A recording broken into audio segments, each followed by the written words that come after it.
AKTU के exams के लिए अभी भी यूट्यूब के रैंडम वीडियोस देख रहे हो? मुझे भी वही प्रॉब्लम थी। फिर मैंने डाउनलोड किया यूनिक सीरीज ऐप जो एकेटीयू के सिलेबस के हिसाब से बना है। अब हर सब्जेक्ट एकदम इजी लगता है। यहाँ मिलते हैं जो वीडियो लेक्चर्स, नोट्स और प्रीवियस ईयर पेपर्स, सब एकेटीयू सिलेबस के अकॉर्डिंग। बेस्ट पार्ट, पहली परचेज पे 20% ऑफ भी है। बस कोड यूज करो, सेव 20। डाउनलोड करो अभी unique series app, smart students की चॉइस। हेलो फ्रेंड्स, स्वागत है आपका यूनिक सीरीज प्लेटफॉर्म पर। साथ ही मैं पूर्ण प्रकाश, और आज हम लोग बात करने जा रहे हैं फ्लड प्लेन जोनिंग की। और ये इस यूनिट का कहें कि यूनिट 5 का लास्ट लेक्चर होने वाला है, और इवन पूरे यूनिट का पूरे सब्जेक्ट का ये लास्ट लेक्चर होने वाला है आपका यूनिट 5। ठीक है, तो आप देख पाओगे छोटे छोटे वीडियोज में आपके पूरा सॉइल वाटर कंजन पूरा खत्म हो गया, कोई भी टॉपिक नहीं छूटा साथियों। और आप देखो कितना आसानी से, तो बिल्कुल इजी सब्जेक्ट है। यदि आप इसको इनरोल करना चाहते हो तो आप आराम से इनरोल कर सकते हो, ऐसा कोई दिक्कत नहीं है। चलिए आज हम बात करते हैं। यहाँ पे देखिएगा, जो टॉपिक हमने अभी तक पढ़ा वो आपको आपने क्या क्या पढ़ा। हमने पहले लेक्चर में हमने देखा था यहाँ पे कि need for plant utilisation water resource क्या होता है। फिर उसके बाद हमने सेकंड लेक्चर में देखा हमने economics of water resource utilisation.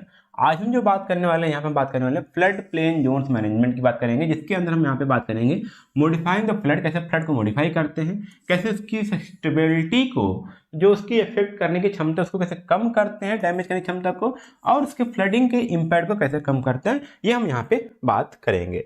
चलिए हम स्टार्ट करते हैं। पहले हम पढ़ते हैं यहाँ पे फ्लड प्लेन जोनिंग होता क्या है या फ्लड प्लेन क्या होता है। तो प्लेन मतलब साथ ही यहाँ पे जो वर्ड यूज होता है ना, प्लेन, ये वर्ड होता है आपका फार, मान लीजिए फील्ड बोल सकते हो या फिर मैदान बोल सकते हो। ठीक है, जो और ये फ्लड क्या होता है आपकी, ये होती है आपकी बाढ़। ये होता है आपका बाढ़, मतलब कि फ्लड प्लेन ऐसे एरिया जहां पे बाढ़ आने की संभावनाएं अधिक हैं, उनका एक जोन निर्धारित कर दिया जाता है। उनको एक उनके लेवल या उनके इंटेंसिटी के हिसाब से उनको एक जोन में डाल दिया जाता है, उनको एक क्षेत्र घोषित कर दिया जाता है। तो जिसको हम यहाँ बोल रहे हैं क्या, फ्लड प्लेन जोनिंग। तो यहाँ पे क्या बोला गया, flood plain zoning is a land use planning method that sets rules for the building and using land near the rivers and water bodies based on how likely they are to flood। मतलब कि देखिएगा, जो जमीन, ठीक है, जो जमीन हमारे कोई वाटर बॉडी हो सकती है, कोई लेक हो सकता है, कोई ओशियन हो सकता है, कोई रिवर हो सकती है, उसकी अगल बगल की जो जमीन है वहां पे क्या होगा, वहां पे चांसेस होते हैं फ्लड के ज्यादा आने की। तो उसके हिसाब से कितना वहां पे फ्लड आने की चांसेस हैं, उसके हिसाब से जो उसके अगल बगल है वहां पे बिल्डिंग बनाने या फिर उस जमीन को यूज करने के लिए एक नियम सेट कर दिया जाता है। नियम सेट कर दिया जाता है जिसको बोलते हैं फ्लड प्लेन जोनिंग। ठीक है, ये बात समझ में आया। जो नियम सेट किया जाता है उसको बोलते हैं क्या, जोनिंग। ठीक है, फ्लड प्लेन मतलब कि जो हमारे पास एरिया डिवाइड किए जाते हैं। ठीक है, जैसे आपके पास यहाँ पे देखिएगा, ये जो रिवर है इसके अगल बगल एरिया आपको कुछ नहीं देखने मिले, मतलब कि यहाँ पे बारिश के टाइम पे काफी ज्यादा यहाँ पे बारिश हो सकती है, इसलिए यहाँ पे कोई स्ट्रक्चर नहीं रखा गया। आपके बगल कोई नदी होगा, ठीक है, कोई भी नदी हो, वहां पे देखिएगा नदी के बगल कुछ एरिया खाली छोड़ दिया जाता है कि वहां पे क्या होगा, कोई भी कंस्ट्रक्शन वर्क नहीं होना है। क्यों? क्योंकि वहां पता है कभी टाइम पे यहाँ बाढ़ आ सकती है। अगर बाढ़ आएगी तो जो अगल बगल के लोग हैं वो क्या हो सकते हैं, वो ग्रसित हो सकते हैं। ठीक है, तो इसलिए तो the goal of flood plain zoning is to control development in these area to reduce the damage and risk from the flood. तो मतलब कि इन एरिया पे, जैसे हमारे जो वाटर बॉडीज है, जैसे हमारे पास कोई डैम बना हुआ है, कोई स्ट्रक्चर बना हुआ है, ठीक है, कंस्ट्रक्शन डैम बना, रिजर्वायर बना हुआ है, लेक है और रिवर्स है, तो क्या होता है यहाँ पे अधिकतर बाढ़ आने की संभावनाएं होती हैं। ठीक है, तो इस एरिया पे उसके रिस्क को, मतलब कि हमारा जो डैमेज हो या रिस्क को, फ्लड से जो रिस्क है उसके कम करने के लिए ये चीज किया जाता है। तभी यहाँ बात करें हम यहाँ पे कितने जोन है यहाँ पे फ्लड के, वो हम यहाँ पे बात करते हैं। देखिएगा, फ्लड की अगर हम जोनिंग की बात करें तो यहाँ पे लगभग 3 टाइप में, कितने टाइप में, 3 टाइप में इसको 3 टाइप पे डिवाइड किया गया। पहले एक हमारा है, ए नंबर आता है आपका हाई रिस्क जोन। इसको बोलते हैं हम यहाँ पे हाई रिस्क जोन, जिसको डालते हैं हम जोन ए में। ये जोन क्या होता है, जो हमारे रिवर हैं, ठीक, उनके सबसे जो क्लोजेस्ट एरिया है उसकी बात करते हैं, जहां पे रिस्क, जो फ्लड आने के रिस्क का सबसे ज्यादा है रेनी सीजन में। अगर थोड़ा भी बारिश आया तो ऐसे रीजन में क्या होगा, तुरंत आपका वाटर लेवल राइज हो जाएगा और फ्लड की संभावनाएं बढ़ जाएंगी। फ्लड मतलब के साथ में पानी भर जाएगा और जो अगल बगल के बिल्डिंग से जो कंस्ट्रक्शन रखे वो क्या हो जाएंगे, डूब जाएंगे। तो अगर ऐसा कोई क्षेत्र है जहां पे फ्लड की संभावनाएं काफी ज्यादा हैं, थोड़ा सा भी रेन हुआ या रेनी सीजन में आपके फ्लडिंग संभावनाएं हैं तो इनको डाल दिया जाता है जोन ए में। तो इनका क्या होता है ध्यान दीजिएगा, इसके रूल्स क्या है यहाँ पे, तो यहाँ पे जो होता है only limited and essential structure are allowed. ठीक है, कैसे, वहां पे जैसे इसेंशियल और लिमिटेड स्ट्रक्चर ही वहां पे बनाने की अनुमति है, वो भी खास तौर से जो फ्लड रिलेटेड एजेंसीज हैं, ठीक है, उनके सेंटर्स होते हैं वहां पे। जैसे हम बात करें जैसे फ्लड रेजिस्टेंट कम्युनिटी सेंटर्स, ठीक है, and parks and open space, अधिकतर यूज होती है कि ओपन स्पेस यूज करना, या अदरवाइज वहां पे क्या लगा है, पेड़ पौधे लगा, वहां पार्क बना दिए ताकि लोग घूमे टहलें, ठीक है, लेकिन परमानेंटली वहां पे ना रहे, ऐसा कुछ वहां पे स्ट्रक्चर यहाँ पे ऐसा वहां पे कुछ यूज किया जाता है। और यहाँ पे फ्लड रेजिस्टेंट कम्युनिटी सेंटर है ताकि वहां पे फ्लड आए तो उसको कंट्रोल किया जा सके, लोगों को वार्निंग दी जा सके, और उसके लिए साथ यहाँ पे बिल्कुल मतलब कि ये समझिए कि परमानेंट यूज तो वहां पे होने नहीं है, कोई परमानेंट बिल्डिंग कंस्ट्रक्शन तो नहीं होगा कि वहां पे कोई हॉस्पिटल खोल लिया जाए, ऐसा नहीं, सिर्फ वहां पे कौन रहा, जो फ्लड से रिलेटेड एजेंसी है, जो उसके सर्विसेज हैं वो वहां पे रहेंगे। अदरवाइज यहाँ पे कभी अगर जरूरत पड़ी या फिर लगता है कि ये थोड़ा सेफ रहेगा तो वहां पे पार्क और कुछ ओपन स्पेस छोड़ देंगे। Permanent homes business are not allowed to prevent damage और लॉस ऑफ लाइफ, तो यहाँ पे परमानेंट होम्स है, बिजनेस है, वहां पे अलाउड नहीं होते हैं, किसमें, यदि आपका फ्लड अगर आपका हाई रिस्क जोन में है तो। दूसरा आता है मॉडरेट रिस्क जोन, जिसको हम बोलते हैं जोन बी। तो यहाँ पे क्या होता है, this zone is a bit farther from the river and has a moderate risk of the flooding. Flooding हो सकती है, फ्लडिंग हो सकती है, लेकिन हर साल फ्लडिंग नहीं हो सकता, 4 साल 5 साल बाद यहाँ फ्लड आए या ज्यादा अमाउंट में फ्लडिंग ना आती हो हर साल और थोड़े अमाउंट में आए, लेकिन ये नहीं है कि फ्लड आएगा ही नहीं, ऐसा नहीं है, लेकिन रिस्क थोड़ा सा इसका कम है, तो उनको हम डालते हैं यहाँ पे जोन बी, और इनकी जो डिस्टेंस होती है वो रिवर से काफी दूर होती है, ठीक है, या थोड़ी दूर पे होती है। तो यहाँ पे रूल क्या होंगे, अगर ऐसा आप जोन बी में आते हैं तो वहां पे रूल क्या होते हैं, यहाँ पे रूल होते हैं कि some homes and business can be built here, मतलब कि कुछ घर लोग रहने के लिए या कुछ बिजनेस हो सकती हैं, बट यहाँ पे ध्यान होता है कि उनको जो फ्लड रेजिस्टेंस डिजाइन है, स्ट्रक्चर का स्टैंडर्ड है, उसे फॉलो करना पड़ेगा, ठीक है। फ्लड रेजिस्टेंस मतलब कि आपकी बिल्डिंग की हाइट मैक्सिमम कितनी हो सकती है, फाउंडेशन कितना आपको डीप ले जाना होगा, किस टाइप का फाउंडेशन बनाना होगा यहाँ के लिए, ठीक है, कितना स्पेस खाली छोड़ना होगा, वो सारी चीज वहां पे उनके लिए स्टैंडर्ड सेट हैं, उसके हिसाब से वहां पे आपको घर बनाना पड़ेगा यदि आप बना रहे हैं तो। बिल्डिंग में need to elevated keep living spaces above the potential flood levels. देखा ना, आपको जो फाउंडेशन लेवल है इनफ होनी चाहिए कि फ्लड आए तो आप सेफ रहे, ठीक है, तो उसके लिए भी अलग से वहां पे स्टैंडर्ड सेट है, तो उसको फॉलो करते हुए आप बिल्डिंग्स या घर बना सकते हो, बिजनेस के लिए बना सकते हो। अदरवाइज बट आप ध्यान देना वहां पे, बट आपको हो सकता है वहां पे परमिशन की जरूरत पड़ सकती है। ऐसे यदि आपको जोन बी में यदि आप बना रहे हो घर तो आपको पहले परमिशन लेनी पड़ेगी, वहां की जो कम्युनिटी सेंटर है, यहाँ पे जो आपकी अथॉरिटी है कि हम यहाँ पे घर बना सकते हैं नहीं, ठीक, ताकि उनके पास भी एक डाटा रहे। अगला हमारा क्या, लो रिस्क जोन, जिसको हम जोन सी बोलते हैं, तो रिवर के काफी दूर होती है, देखो farthest zone, farthest from the river and has lower risk of flooding. मान लीजिए कभी आपका 10 साल 15 साल में एक बार थोड़ा पानी लेवल बढ़ गया, इतना दूर है, मतलब कि नदी से काफी दूर है कि नदी का यदि लेवल बढ़ता है तो वहां पे उसका इफेक्ट बहुत कम जाता है, वो काफी कम प्रभाव डालता है। तो ऐसे जो जोन होते हैं वो आते हैं आपके जोन सी, ऐसे जो एरियाज होते हैं। तो यहाँ का रूल क्या है, most of type development are allowed here, जैसे including homes, business and recreational facilities, ठीक है। However, building might still need to be meet the certain flood resistance criteria to ensure the safety। ध्यान दीजिए क्योंकि flood आ सकता है, इसलिए वहां पे प्रॉपर सेफ्टी भी देनी है कि फ्लड रेजिस्टेंस जो आपके डिजाइन है, जो स्टैंडर्ड है, उसको फॉलो करिए। बट हाँ, यहाँ पे आप the most of the development कर सकते हो, जैसे होम्स हो गए, बिजनेस हो गए, कुछ अदर टाइप्स के हॉस्पिटल्स हो गए, या फिर आप डांस क्लब कुछ भी यहाँ पे खोल सकते हो। तो ये हमारे क्या होता है, जोन सी में आते हैं, और सभी के अलग अलग रूल यहाँ पे डिजाइन होते हैं, अलग अलग यहाँ पे चीजें डिजाइन होती हैं, ठीक है। तो हमारे क्या हो गया, जोनिंग, हमने पढ़ा फ्लड प्लेन जोनिंग, और यहाँ पे फ्लड प्लेन जोनिंग कितने टाइप्स के यहाँ पे डिवाइड किया गया, 3 जोन में यहाँ पे डिवाइड किया गया है, ठीक है, और वो भी रिवर के दूरी के हिसाब से। अब हम यहाँ बात करते हैं कैसे हम फ्लड को मॉडिफाई करें। यहाँ मतलब फ्लड को मॉडिफाई करना मतलब कि फ्लड के जो फ्लड को कैसे मॉडिफाई करें, मतलब फ्लड को कैसे कंट्रोल करें, वो हम यहाँ पे बात करते हैं, ठीक है। तो यहाँ पे 2 तरीके हैं, एक स्ट्रक्चर बना के, एक दूसरा है नॉन स्ट्रक्चरल मेजर, ठीक है। तो स्ट्रक्चरल मेजर मतलब यहाँ पे हम कुछ ना कुछ बिल्ड कर रहे हैं, ठीक है, कोई दीवार उठा रहे हैं, कोई कंस्ट्रक्शन वर्क कर रहे हैं, तो ऐसी चीजों की यदि हम कुछ करके फ्लड को कम कर रहे हैं, मॉडिफाई कर रहे हैं, तो हम यहाँ पे क्या करेंगे, उसको बोलेंगे स्ट्रक्चरल मेजर्स। तो यहाँ पे पहला आपका आ रहा है, क्या देखिएगा, पहला यहाँ पे हम बात करेंगे किसकी, यहाँ पे हम बात करेंगे डैम्स एंड रिजर्वायर। तो यहाँ पे क्या बना रहे हैं, डैम्स एंड रिजर्व बना दिए। तो इससे क्या होगा, ये जो डाउन स्ट्रीम है, जो इधर एरिया है उधर पानी में ना डूबे, इसलिए हमने क्या किया, पानी को इस तरह हमने इकट्ठा कर रखा है। ठीक है, क्योंकि यहाँ पे डाउन स्ट्रीम है, यहाँ पे जिसका एलिवेशन था कम था, वहां पे एरिया काफी होता, तो वहां पे क्या होता कि लोग डूब जाते। तो हमने क्या किया, वहां पे बांध बना करके पानी को उस साइड रोक लिया।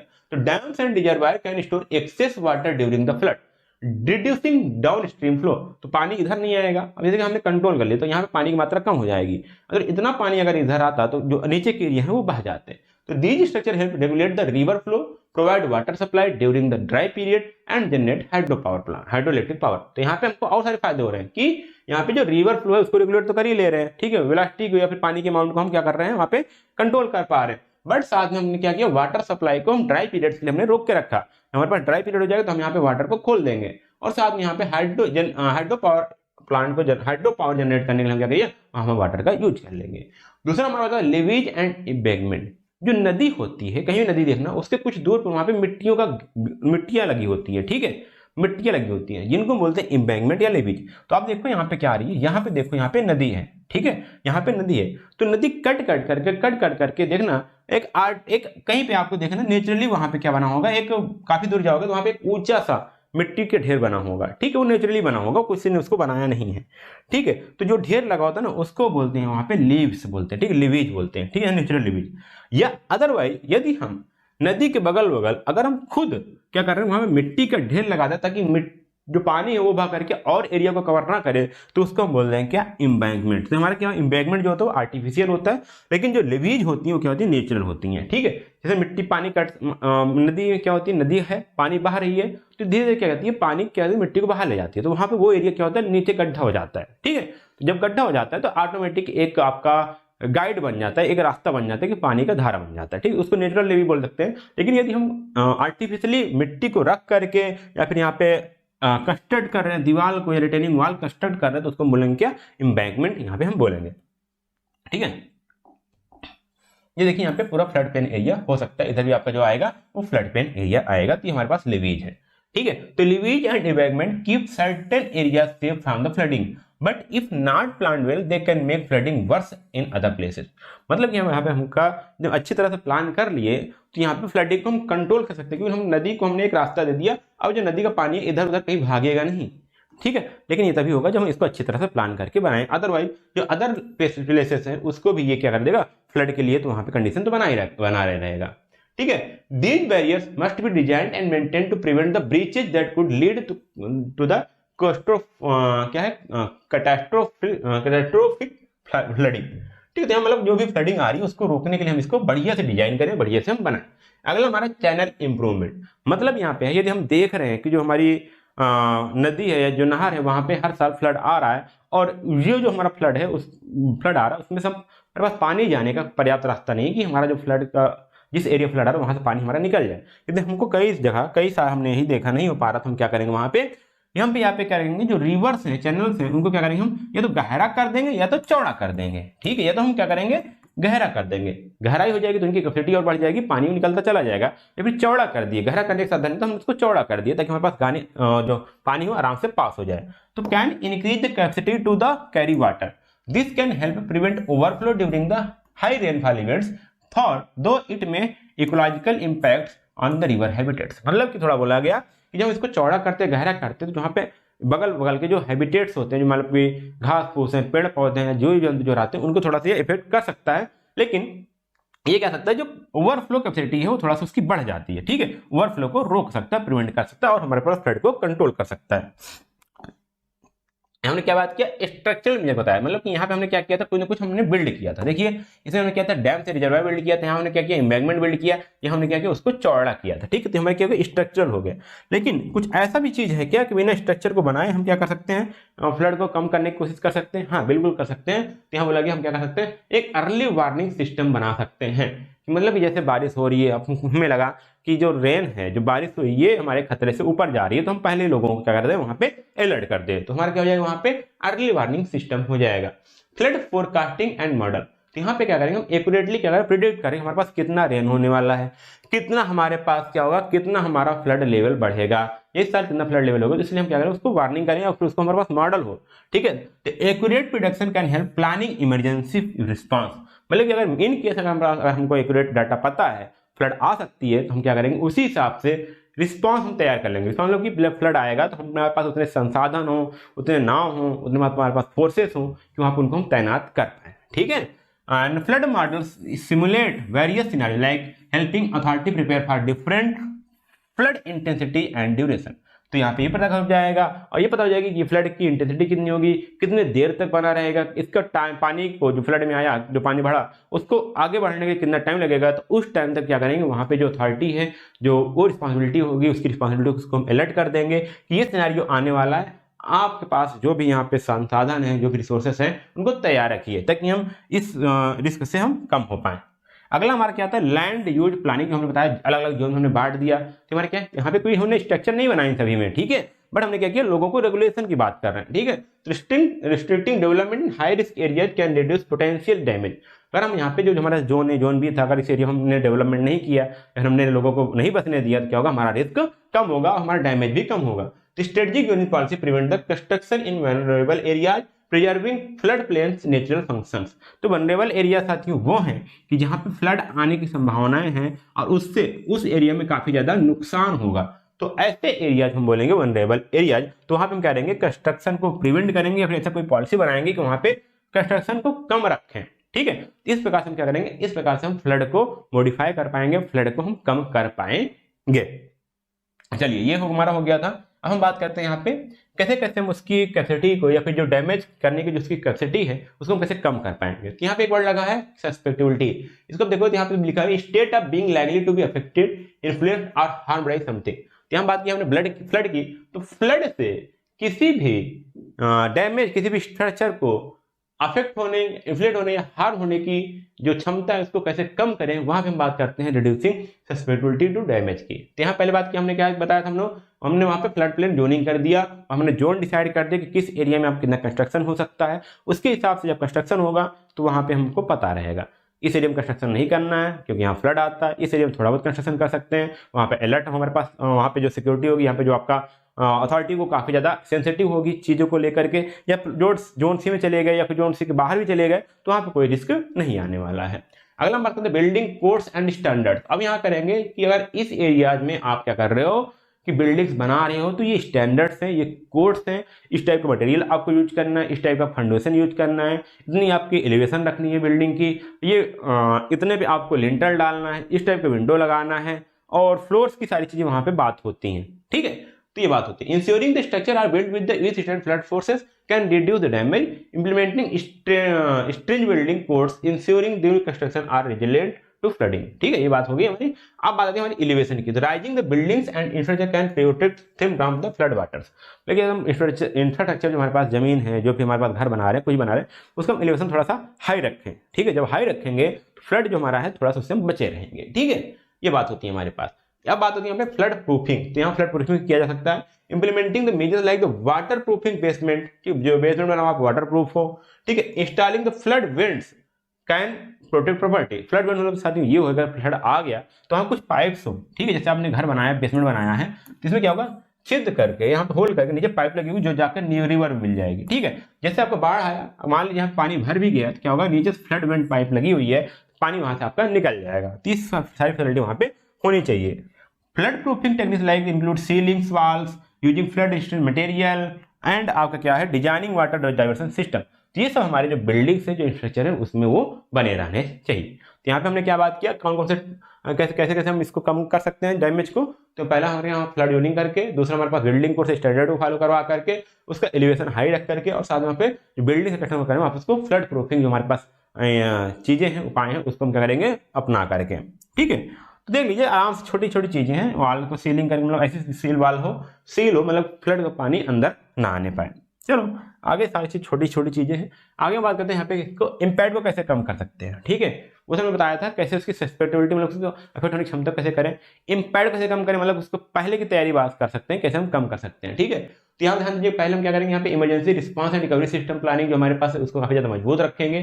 जो हमारे पास रिलीफ एफर्ट्स हैं, जो हमारे पास फोर्सेस हैं, ठीक है, उसको हम यहाँ पे हमेशा सेंसिटिव रखेंगे। सेंसिटिव एरिया में हम क्या रहें, हमेशा एक्टिव रहें, अगर थोड़ा भी हमको अलर्ट मिलता है तुरंत हम यहाँ पे एक्टिव हो जाए। तो यही बोलेगा developing plan for the evacuation rescue and the relief efforts can the mitigate the impact of flood.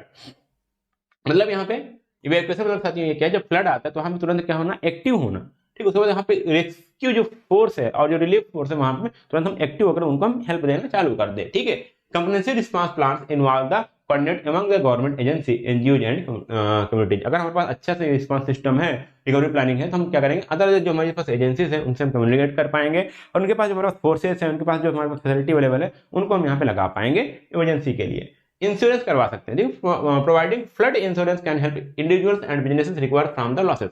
अगर हमारे पास ऐसे एरियाज हैं जहाँ फ्लड आ रहे बार बार, तो वहाँ पे इंश्योरेंस कंपनी वर्क करती है। भाई यदि आपका कोई फ्लड में कोई आपका लॉस होता है तो हम कवर करेंगे, उसका लॉस हम खपत करेंगे, आपको कोई दिक्कत नहीं है। ऐसी कुछ चीज़ें होती हैं, आपको वो मंथली फीस ईयरली फीस लेंगी, चार्ज लेंगे, अदरवाइज सारी चीज़ें उनका इंश्योरेंस हो जाएगा। ठीक है, अगला बात है यहाँ पे डिजास्टर प्रिपेयर्डनेस एजुकेशन। मतलब कि यहाँ पे कोई हमारे पास देखिए फ्लड को हम क्या बोलते हैं, इसको डिजास्टर बोलते हैं। ठीक है, डिजास्टर हमारे पास ऐसे नेचुरल डिजास्टर है जहाँ से लोगों को नुकसान होगा, तो लोगों को हम क्या करें, वहाँ पे जो रहने वाले लोग हैं उनको हम इस प्रकार की तैयारी, इस प्रकार का एजुकेशन उनको देते रहें। ठीक है, तो educating the public about the flood risk and safety major, कैसे हम उसको सेफ रह पाएं और कैसे हम जान को बचा पाएं, अपनी जिंदगी को बचा पाएं, उस टाइप से उनको एजुकेट करें। ठीक है, community education programs raise awareness, teach practical skill, flood preparedness and response. मतलब क्या बोला गया, जो कुछ यहाँ पे कम्युनिटी की एजुकेशन प्रोग्राम होते हैं, चलाए जाते हैं, जो ट्रेनिंग प्रोग्राम होते हैं उसको रन करवाएं ताकि जो वहाँ के लोग हैं उनमें इसके लिए अवेयरनेस जगा पाएं, उनको प्रैक्टिकल स्किल दे पाएं। जैसे फ्लड में प्रैक्टिकल स्किल क्या है, वो तैरना जाने। ठीक है, उनको ऐसे स्किल दिया जाए ताकि वो उस टाइम पे क्या करें, प्रिपेयर हो जाएं और रिस्पांस कर पाए, बच पाए, जान को बचा पाए। अगला आगे हमारा यहाँ पे post flood recovery and reconstruction. क्योंकि साथ ही जब फ्लड आता है ना, कुछ लोग क्या होता है फ्लड को देखकर घबरा गए, कुछ यहाँ पे साइकोलॉजिकली डिसेबल हो जाते हैं, कुछ यहाँ पे फिजियोलॉजिकल डिसेबल हो जाते हैं, कुछ सामने जो आंखों से हुआ रहता है उसको देख नहीं पाते हैं कि भाई सामने 4 लोग भागे, हमने देख नहीं पाया, तो काफ़ी ज़्यादा टाइम तक वो ट्रॉमा में रहते हैं। उससे उनको बाद में उससे रिकवर करना, उनको साइकोलॉजी देना, ठीक है, कुछ चीज़ें बताना, वो क्या हमारा पोस्ट रिकवरी हो गया। ठीक है, तो उसको रिकंस्ट्रक्शन करना, अगर कोई घर बिल्डिंग गिर गए तो उनको रिकंस्ट्रक्शन करना, इस टाइप हमको यहाँ पे इम्पैक्ट करने के लिए हमको ये सारे जुगाड़ करने पड़ेंगे। Implementing strategy for rebuilding and restoring the infrastructure can help the community recovery. Recovery plans focus on the restoring essential services, supporting affected population, improving resiliency of the future floods.